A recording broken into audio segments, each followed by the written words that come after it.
الحمد لله رب العالمين والصلاة والسلام على سيد الأنبياء والمرسلين أما بعد فأعوذ بالله من الشيطان الرجيم بسم الله الرحمن الرحيم پڑھیے الصلاة والسلام عليك يا رسول الله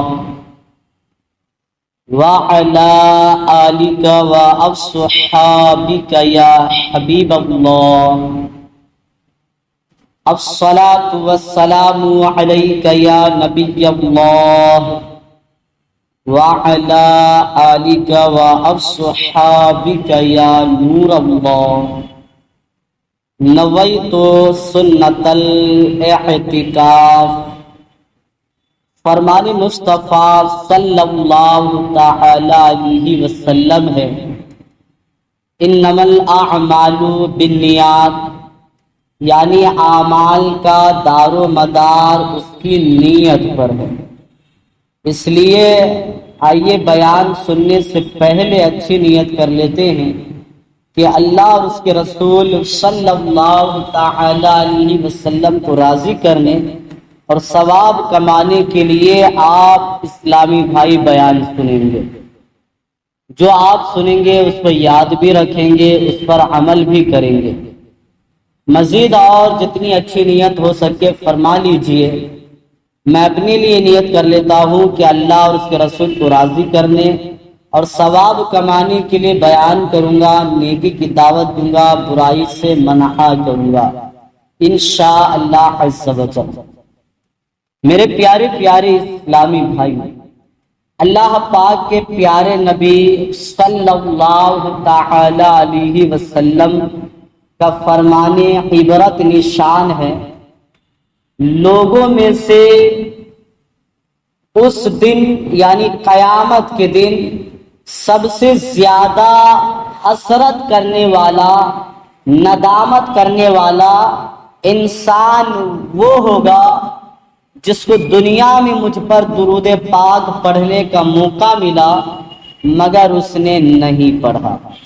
صلو علی الحبیب صلی اللہ تعالی علیہ وسلم۔ پیارے اسلامی بھائی، الحمدللہ عز و جل، آج کا جو دن تھا یہ بہت ہی بابرکت دن تھا۔ آج ہی کی تاریخ یعنی 12 ربیع النور شریف کو میرے اور آپ کے بلکہ کائنات کے نبی رحمت للعالمین شفیع المذنبین صلی اللہ تعالی علیہ وسلم اس دنیا کے اندر تشریف لائے۔ میرے پیارے اسلامی بھائیوں، اللہ تبارک و تعالی تو یوں نبی کو جب کائنات نہیں بنی تھی تبھی نبی بنا چکا تھا۔ اللہ نے اپنے نور سے میرے اور آپ کے نبی صلی اللہ تعالی علیہ وسلم کو وجود بخش دیا تھا، لیکن ظاہری حالت میں سب سے آخری نبی بنا کر دنیا کے اندر مبعوث فرمایا۔ میرے پیارے اسلامی بھائیوں، یوں تو دنیا میں کم و بیش 1,24,000 انبیاء کرام علیہم السلام آئے۔ ہر ایک کا مرتبہ، ہر ایک کی فضیلت، ہر ایک کی وحدانیت اپنی جگہ ہے، مگر کل اولیاء، کل انبیاء جتنے تشریف لائے سبوں کے دلوں کا دھڑکن یعنی رحمت للعالمین کو اللہ نے جو مقام عطا فرمایا وہ کائنات میں کسی کو عطا نہیں کیا گیا۔ نبی پاک کا دنیا میں تشریف لانا یہ بھی ہمارے لیے رحمت ہے، نبی پاک کا دنیا سے تشریف لے جانا یہ بھی ہمارے لیے سعادت کی بات ہے۔ پیارے اسلامی بھائیوں، آج کے دن دنیا بھر میں عاشقان رسول میلاد مصطفیٰ منا رہے ہوں گے، اور نہ جانے کتنے گھروں میں آج نبی کی محبت میں چراغے جلائے گئے ہوں گے، نظر و نیاز فاتحہ خوانی کا انتظام کیا گیا ہوگا، محافلیں منعقد ہو رہی ہوگی۔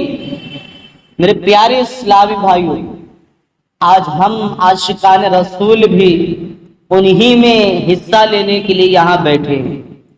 یقیناً کامیابی اس میں نہیں ہے کہ لاکھوں ہزاروں کی تعداد میں مجمع جمع ہو جائے، بلکہ کامیابی اس بات میں ہے کہ نبی پاک کی محبت میں جو حاضر ہو، نبی پاک کی محبت میں جو اپنا وقت گزارے، وہ اس کا وقت قبول کر لیا جائے اور اس کو نجات کا ذریعہ بنا دیا جائے۔ ایک بات عرض کرنے کے بعد سیرت مصطفیٰ میں سے وہ معجزہ عرض کرنے کی کوشش کروں گا تاکہ جس سے ہمیں اپنے عقائد کے اندر مضبوطی کے ساتھ عشق مصطفیٰ دلوں میں ابھارنے کا جذبہ بھی مل جائے۔ میرے پیارے اسلامی بھائیوں، حضرت سیدنا ابو ہریرہ رضی اللہ تعالیٰ عنہ فرماتے ہیں، اللہ کے نبی نے فرمایا، جہاں پر بھی اللہ کے کچھ بندے جمع ہو کر اللہ کا نام لیتے ہیں تو وہاں اللہ کے رحمت کے فرشتے جمع ہو جاتے ہیں۔ جو کچھ بیان کیا جاتا ہے فرشتے بھی سنتے ہیں، اور جب دعا کی جاتی ہے تو فرشتے دعا بھی مانگتے ہیں اور دعا پر آمین بھی کہتے ہیں۔ آمین کا مطلب ہوتا ہے ایسا ہی ہو۔ آمین کا ترجمہ یہ ہے ایسا ہی ہو، یعنی کہ میں دعا کر رہا ہوں، یہ کہہ رہا ہوں یا اللہ میری مغفرت فرما، تو فرشتے کہیں گے یا اللہ ایسا ہی ہو، اس کی مغفرت ہو جائے۔ تو میرے پیارے اسلامی بھائیو، قربان جائیے کہ جہاں مجمع مسلمان جمع ہو کر اللہ کا ذکر کرتے ہیں وہاں فرشتے آمین کہتے ہیں۔ ہم ٹھہرے گناہ گار، سیاہ کار، خطا کار، دنیا دار لوگ، تو ہو سکتا ہے ہماری زبانیں گندی ہو، اللہ ہماری بگڑیاں نہ بنائے، اللہ ہماری دعاؤں کو قبول نہ کرے، لیکن جہاں فرشتے کی آمین شامل ہو جائے تو پھر تو بات پکی ہو جاتی ہے کہ وہ دعا قبول ہو گئی ہے۔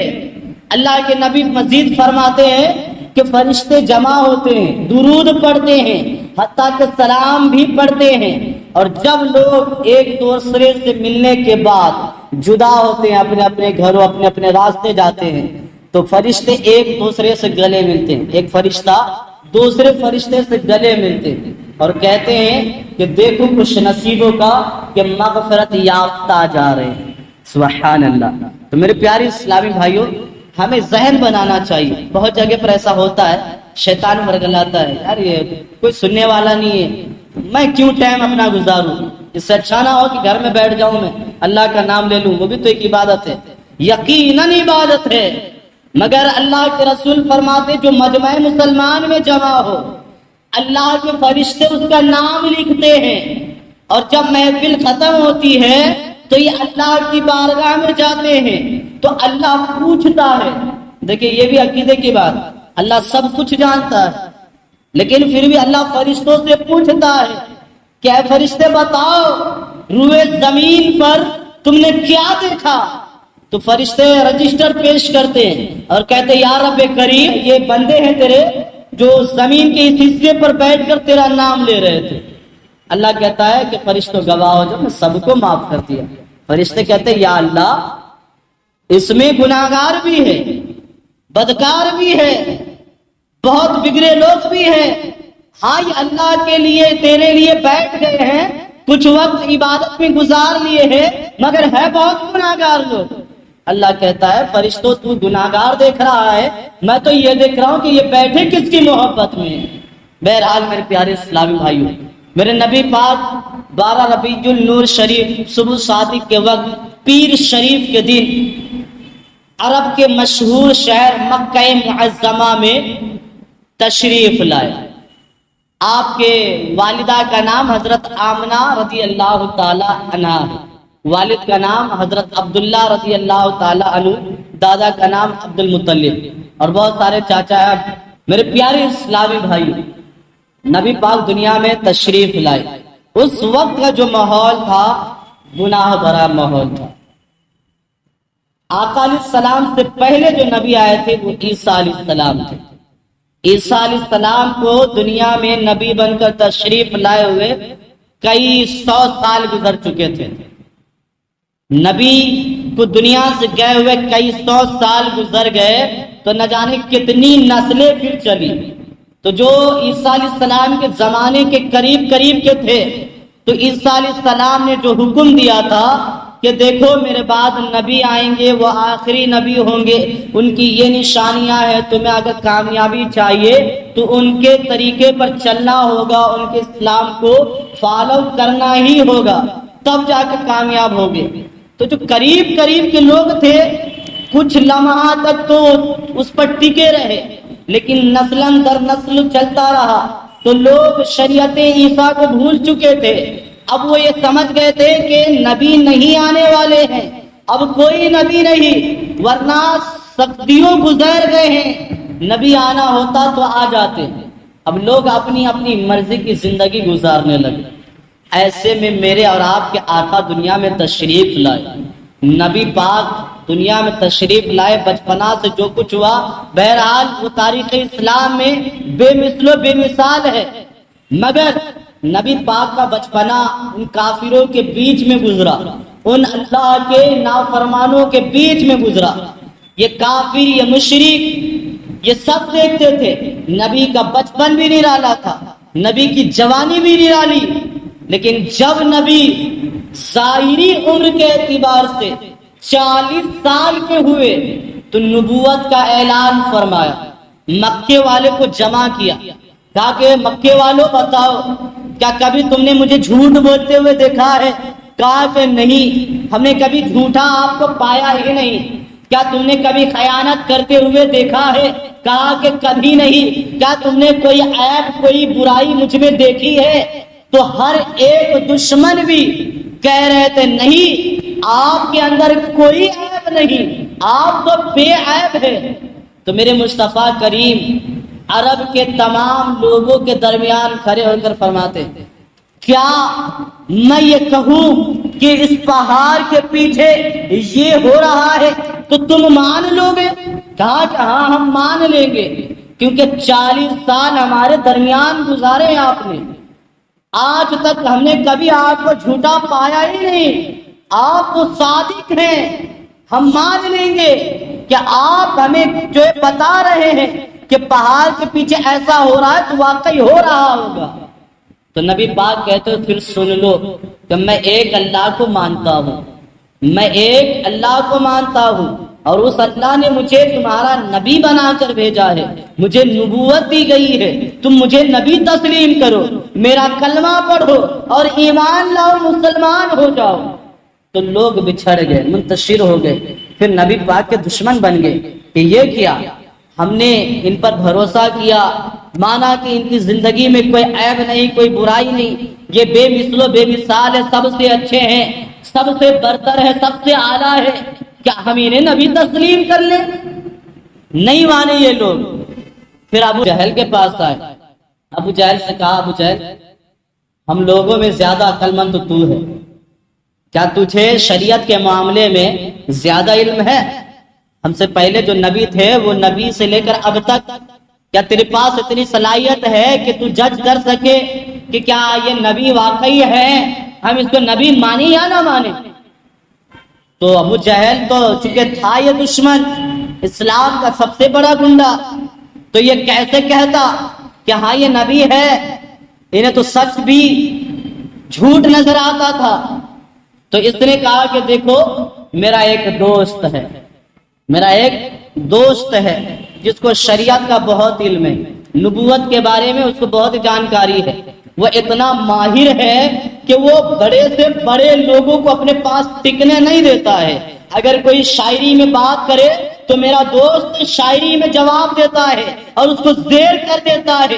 اگر کوئی لفظوں میں بات کرے تو لفظوں میں ہرا دیتا ہے. کوئی سیاست کی بات کرے تو بھی وہ دب جاتا ہے، کوئی ریاست کی بات کرے تو بھی دب جاتا ہے. الغرض کسی بھی ٹاپک پر وہ بات کرے تو میرے دوست کے سامنے وہ ٹک نہیں سکتا، ہار ماننا پڑے گا. میرا دوست ایسا ماہر ہے، ہر چیز کا اس کو فن ہے، مگر وہ یہاں نہیں رہتا ہے. سارے لوگوں نے کہا پھر اے ابو جہل اس کو بلایا جائے۔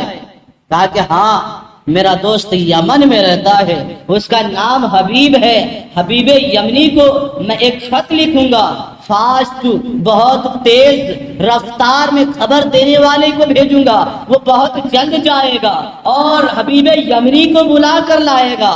حبیب یمنی کو خبر دیا گیا، تیز رفتاری کے ساتھ خط پہنچا کہ دیکھو مکہ میں ایک محمد نام کا انسان ہے جو اپنے آپ کو کہتا ہے میں نبی ہوں، مجھ پر ایمان لاؤ، تمہارے پاس زیادہ صلاحیتیں ہیں، نبوت کا تمہیں زیادہ علم ہے، کوئی جادوگر ہو تو بھی اس کا جادو تمہارے سامنے ٹک نہیں سکتا، ہر معاملے میں تم ماہر ہو، اس لیے تم ہمارے ساتھ چلو اور اس محمد سے تم مناظرہ کرو، اس محمد سے تم پوچھو، سوال کرو، اسے زیر و زبر کر دو، اسے ہرا دو، اسے نیچا دکھا دو، تاکہ محمد کا نام مٹ جائے، محمد کی شریعت کا دھجیہ اڑ جائے، محمد کا جو ہے گویا کہ اس دنیا سے خاتمہ ہو جائے۔ اے حبیب یمنی ہمارے ساتھ چلو۔ کہا ہاں ہاں ساتھ چلوں گا، ضرور چلوں گا، رک جا۔ اس نے پھر دل میں دو نیتیں کی، دو پلاننگ کی اور بہت تیز رفتاری کے ساتھ وہ مکہ پہنچا۔ جب مکہ پہنچا تو مکے کے اندر، مکے کے ہر گلیوں میں خوشیوں کا ماحول تھا کہ سب سے زیادہ عقل مند، سب سے زیادہ ہنر والا، سب سے زیادہ صلاحیت رکھنے والا حبیب یمنی آ چکا ہے۔ اب محمد کی کیا مجال کہ وہ اب نبی کا دعویٰ کر سکے۔ ہاں ہاں حبیب یمنی کی آمد ہو چکی ہے۔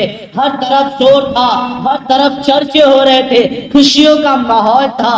میرے پیارے اسلامی بھائیوں، حبیب یمنی ابو جہل کے پاس آیا۔ ابو جہل نے کہا اے حبیب تو میرا دوست ہے، تجھے میری دوستی کا واسطہ، تو اس محمد کو ہرا دے، اس محمد کو نیچا دکھا دے۔ حبیب یمنی نے کہا کہ ٹھیک ہے مجھے اس کے پاس لے چلو۔ کہا نا یہ غلطی نہیں کروں گا، تجھے محمد کے پاس نہیں لے جاؤں گا، کیونکہ جو محمد کے قریب ہوتا چلا گیا وہ اسی کا دیوانہ ہو گیا ہے۔ محمد کے پاس نہ جا، جو کچھ کہنا ہے خط لیٹر کے ساتھ ہی بات کر، محمد سے ملنے کی ضرورت نہیں۔ حبیب یمنی نے کہا تجھے مجھ پر اعتماد ہے یا نہیں، تجھے بھروسہ ہے یا نہیں؟ میں ایسی چیز لایا ہوں کہ محمد مجھے تو کیا کسی کو بھی اپنے بس میں نہیں کر پائے گا، وہ اپنی محبت میں کسی کو گرفتار نہیں کر پائے گا، مجھے اس کے پاس لے جا۔ آقا علیہ السلام کی بارگاہ میں کچھ لوگ پہنچے، حبیب یمنی یمن سے آئے ہیں، آپ سے بات کرنا چاہتے ہیں، آپ تیار ہیں؟ میرے آقا نے کہا کہ اس میں تیاری کی کیا بات ہے، خیر مقدم کرتے ہو اس کا۔ حبیب یمنی کے سامنے میرے پیارے آقا صلی اللہ تعالی علیہ وسلم ہے۔ حبیب یمنی نے کہا کہ مجھے مکہ والوں نے بلایا ہے اور کہا ہے کہ آپ محمد ہیں اور آپ اللہ کے نبی ہونے کا، نبوت کا دعویٰ کرتے ہیں، تو ہم کیسے مان لیں کہ آپ نبی ہیں؟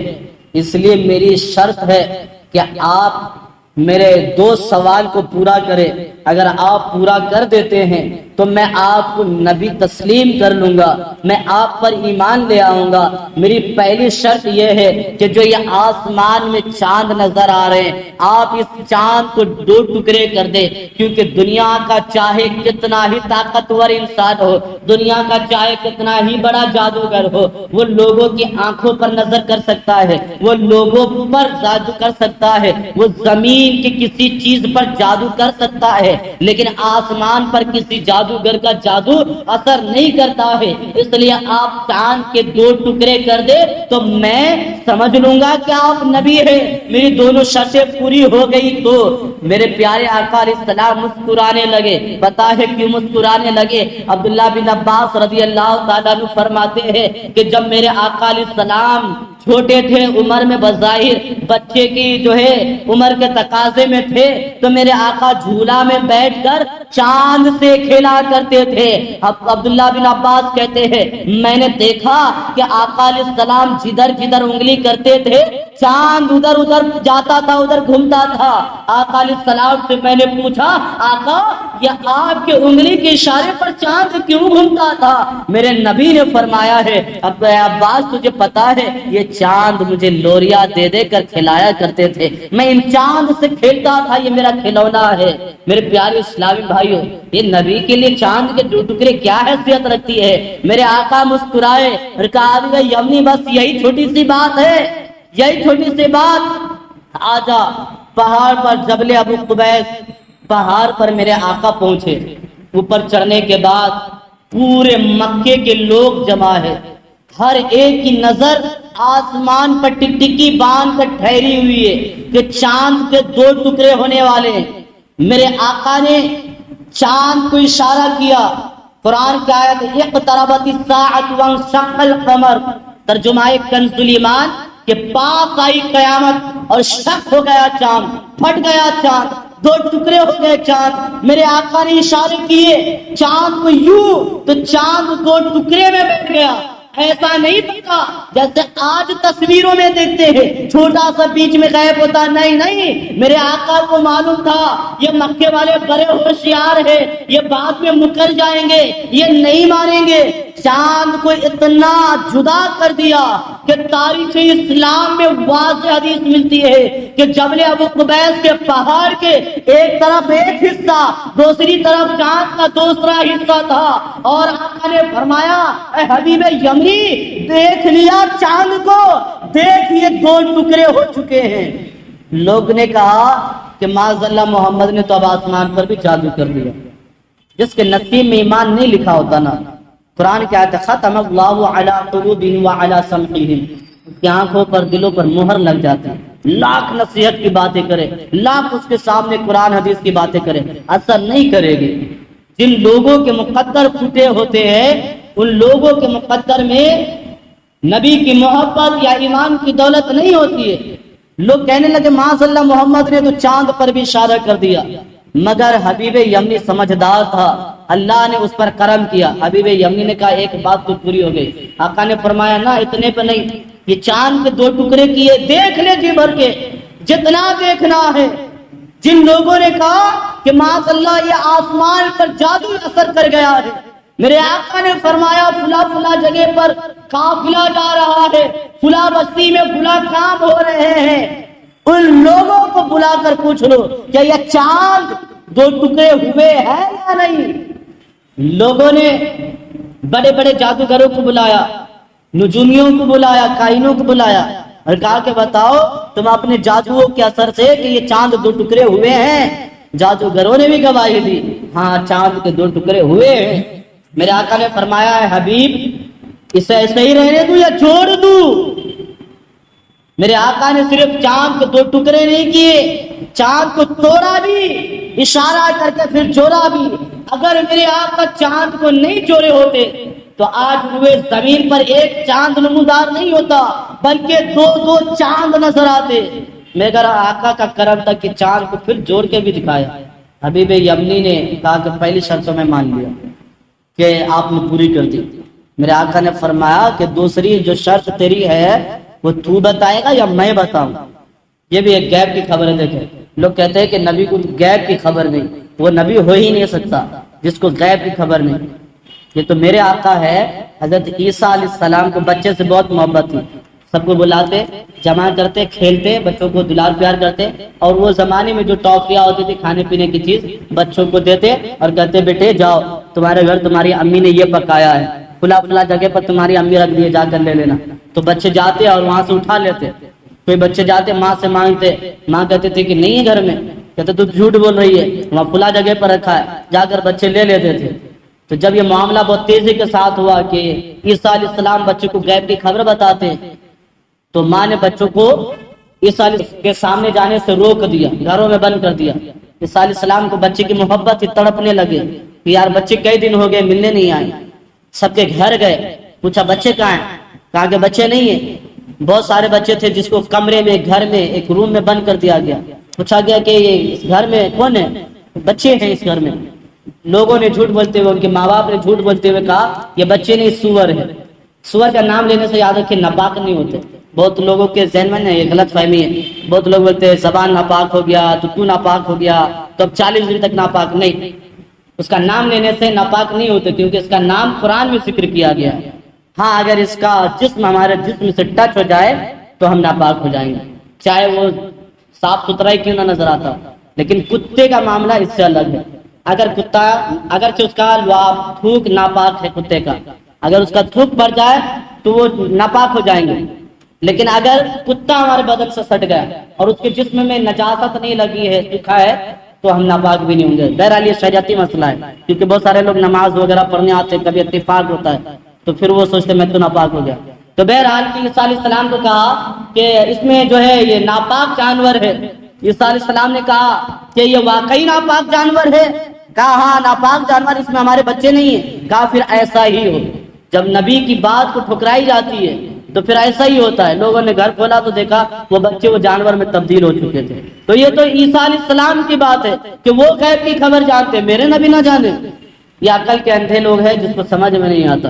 بہرحال کہ میرے پیارے آقا نے فرمایا کہ اے حبیب یمنی، دوسرا جو تیرا سوال ہے، بہت میں یہ بات جو بتا رہا ہوں نا کام کی بات بتا رہا ہوں، یہ تو بتائے گا یا میں بتاؤں؟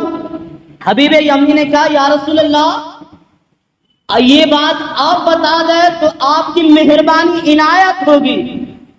یہ بات تو دل کی بات ہے. میں یمن سے چلا تھا تو دل میں سوچا تھا یہ بات تو نہ مجھے، یہ میرے علاوہ میری بیوی کو پتا ہے، نہ میرے بچے کو پتا ہے، نہ میرے خاندان والوں کو پتا ہے. یہ تو میں ہی جانتا ہوں، یہ میرے دل کی بات ہے. اے اللہ کے نبی اگر آپ بتا دیں تو آپ کا یہ مجھ پر احسان ہوگا. کہا کہ حبیب جب تو گھر سے چلا تھا تو یہی سوچا تھا نا کہ جاؤں گا، اگر وہ نبی ہوئے تو آزمائش کے طور پر ٹیسٹ لینے کے لیے کہ یہ نبی ہے یا نہیں، تو میں چاند کے 2 ٹکڑے کرواؤں گا، اور اگر اس میں پاس ہو گئے تو میں مان لوں گا یہ نبی ہے. اور پھر نبی جب ہیں تو میں نبی سے اپنی بگڑی بنانے کے لیے ریکویسٹ کروں گا. نبی جو ہے بگڑیاں بناتے ہیں، جس کی قسمتیں پھوٹی ہوتی ہیں اس کی قسمتیں سنوارتے ہیں. جو لوگ رائے راست سے بھٹک چکے ہوتے ہیں انہیں رائے راست پر لاتے ہیں، یہ ہوتے ہیں نبی. حبیب کہتے ہیں، حبیب کو میرے آقا فرما رہے ہیں حبیب یہ سوچ کے آیا تھا نا اپنی بگڑی بنائے گا. تیرے گھر میں ایک بیٹی ہے، آنکھوں سے اندھی ہے دیکھ نہیں سکتی، کانوں سے بہری ہے سن نہیں سکتی، زبان سے گونگی ہے بول نہیں سکتی، ہاتھ سے لولی ہے وہ کچھ استعمال نہیں کر سکتی، پیر سے لنگڑی ہے وہ چل نہیں سکتی. تو دل میں یہی سوچ کے آیا نا اگر وہ نبی ہوئے تو میں دعا کراؤں گا. اے حبیب تو مان لے کہ میں اللہ کا نبی ہوں، پڑھ لے کلمہ، ہو جاؤ مسلمان، تیری بیٹی کو شفا مل جائے گی. نبی پاک کی بارگاہ میں بہت سارے لوگ جمع ہیں، کفار بھی ہیں مشرکین بھی ہیں. حبیب یمنی نے کہا مکہ والے گواہ ہو جاؤ، میں اسے نبی تسلیم کرتا ہوں اور میں حق کا کلمہ پڑھتا ہوں، لا الہ الا اللہ محمد رسول اللہ صلی اللہ تعالی علیہ وسلم. کلمہ پڑھ کے حبیب یمنی مسلمان ہو گئے.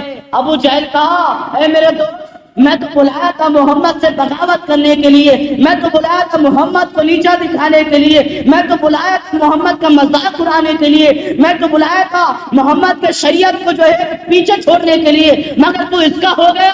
حبیب یمنی کہتے تجھے کیا پتا، میں اس کا ہو گیا، کائنات میری ہو گئی، اب تجھے نہیں پتا. میرے آقا فرماتے حبیب دیر نہ کر گھر جا. تیزی کے ساتھ حبیب یمنی گھر پہنچے. جو بیٹی آنکھوں سے اندھی تھی، کانوں سے بہری تھی، منہ سے گونگی تھی، ہاتھ سے لولی تھی، پاؤں سے لنگڑی تھی، حبیب یمنی کو پہنچتے پہنچتے رات ہو گیا. دروازے پر دستک دی، وہی بیٹی دروازہ کھول کے باپ کا خیر مقدم کرتی ہے، ویلکم کرتی ہے. حبیب یمنی نے کہا بیٹی یہ سب کیسے ہوا؟ کہا بابا پتا ہے آج ایک نور والا آیا تھا، آج ایک نور والا آیا تھا، وہ کرم کر گیا. میں حجرے میں گھر میں سو رہی تھی، وہ نور والا آیا اور مجھے بیدار کیا، میرے جسم پر ہاتھ پھیرا اور کہا مکے میں نے تیرے باپ کو کلمہ پڑھا کر مسلمان کر لیا ہے، تو بھی میرا کلمہ پڑھ مسلمان ہو جا. میں نے کلمہ پڑھا، وہ نور والا مجھ پر ہاتھ رکھا، مجھے شفا مل گئی، وہ پھر نور والا مجھ سے رخصت ہو گیا.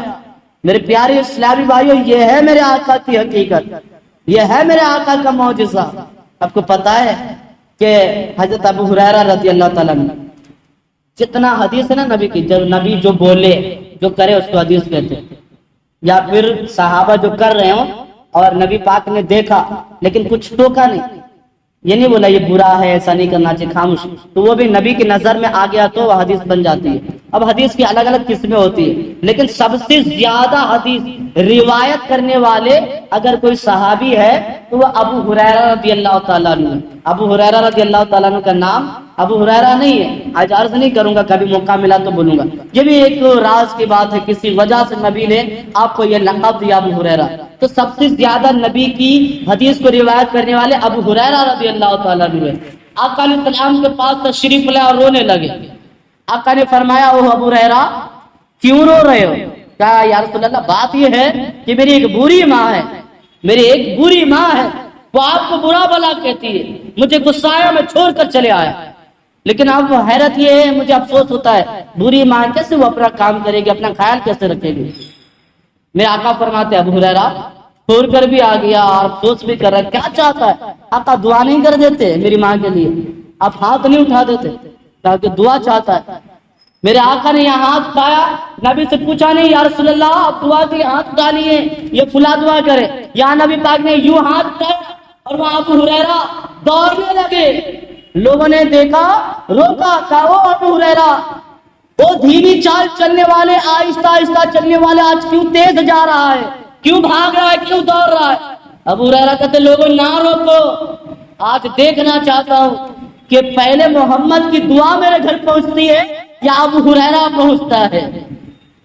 ابو ہریرہ گھر گئے، دستک دیا، ماں نے کہا رک ٹھہر، ماں نے دروازہ کھولا، دروازہ کھلا تو ابو ہریرہ رضی اللہ تعالیٰ عنہ کی ماں یعنی امی جان کے زبان پر نبی پاک کا کلمہ جاری تھا، کلمہ پڑھ رہے تھے۔ ابو ہریرہ کہتے ہیں کہ ماں تھوڑی دیر پہلے تو اسی کلمے والے کو گالیاں دے رہی تھی، ابھی کلمہ پڑھتا ہے، کلمہ پڑھ رہی ہے۔ ماں کہتی ہے بیٹے تو ہی جا کے دعا کراتا ہے، تو ہی بولتا ہے، ابھی ابھی نور والا آیا تھا، اس نے مجھے اپنے نور سے منور کیا، ایمان کی دولت مل گئی، اسی لیے اب اس کو گالیاں نہیں، اب اس کے ذکر کو جو ہے اپنے لبوں پر تر رکھتی ہوں۔ یہ ہے سیرت رسول میرے پیارے اسلامی بھائیوں۔ اب ہمیں بھی چاہیے کہ ہم ادھر ادھر نہ دھیان دیتے ہوئے صحیح معلومات حاصل کرے، صحیح معنوں میں صحیح علماء سے رہنمائی لے اور عشق مصطفیٰ دل میں پیدا کرے اور نبی پاک کی محبت میں مچلے، نبی پاک کی محبت میں اپنے دلوں کو دماغوں کو روشن کرے، کیونکہ نبی پاک کی اصل محبت ہی کامیابی کی دلیل ہے۔ میرے پیارے اسلامی بھائیو آج خوشی کا موقع ہے، دنیا میں بے شمار خوشیاں ملے گی، ملتی رہے گی، لیکن ساری خوشیوں کا اگر کوئی جامع ہے تو یہ آج ہی کا دن ہے۔ اگر آج کا یہ دن ہمیں نصیب کرنا رب کو نہ ہوتا تو نہ ہمارے پاس عید ہوتا، نہ بقرعید ہوتا، نہ محرم ہوتے، نہ اس طریقے کی بے شمار خوشیاں ہوتی۔ میرے محبوب کو دنیا میں بھیجنا تھا، اس لیے رب نے کائنات بنایا، کائنات بنانے کے بعد کائنات کو سجایا، سوارا، پھر نبی پاک کو بھیجا۔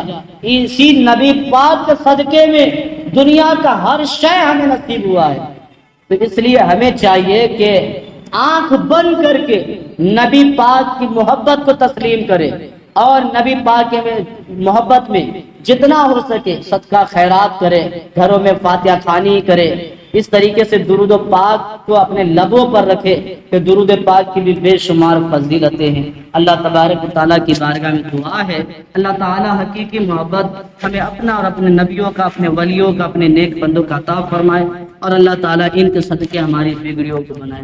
مختصر دعا کے لیے ہاتھ اٹھا لیجیے۔